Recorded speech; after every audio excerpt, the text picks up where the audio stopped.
തന്നെ. ഏപ്പം മലയാളിയുടെ മാത്രം സ്വന്തമല്ലല്ലോ. അത് ഞാൻ പറയാൻ വെച്ചിരിക്കുന്നു.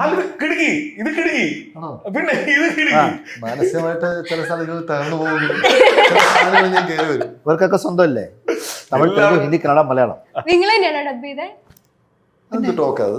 പിന്നെ അതെന്താ അങ്ങനെ ചോദിച്ചത്? അല്ല ചോദിച്ചതാണ്. എന്ത് ധൈര്യത്തിൽ അങ്ങനെ ചോദിച്ചത്? പിന്നെ അല്ല കന്നഡയൊക്കെ അതൊക്കെ ഡബ്, അതൊക്കെ ആര് ഡബ് ചെയ്ത്? ഡബ് ചെയ്യണം. എന്താ പ്രശ്നം? പ്രശ്നം സാധാരണ ഡബ് ചെയ്യുന്നേക്കാളും കുറച്ചും കൂടി ലിറ്റിൽ എഫേർട്ട് അതിട്ട് ചെയ്യാത്രേ. ഞാൻ തെലുങ്കും ഹിന്ദിയും ഞാൻ ചെയ്തു. കന്നഡ അന്വേഷിച്ചു. കളിയാക്കുന്നാണോ? ഉറുദു ഒന്നുമില്ല, കന്നഡ ഒക്കെ ചെയ്തിട്ടുണ്ട്. ഉറുദുലേക്ക് പോയിട്ടില്ലേ, പോകാൻ പോകും. മലയാളം പക്ഷെ മലയാളത്തിലൊരു പുതിയ ഭാഷ നമ്മുടെ ഈ ഇതിനകത്ത് ഒരു പുസ്തകങ്ങളിലൊന്നും ഇല്ലാത്തൊരു ഭാഷ. എന്താ ഭാഷ?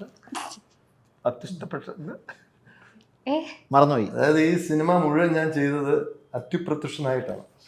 അതായത് ഈ സിനിമയുടെ ഓരോ സീനിലും ഞാൻ ആ ഒരു സ്റ്റാൻഡാണ് മൂർഖ പാമ്പിനെ ചവിട്ടിയത്.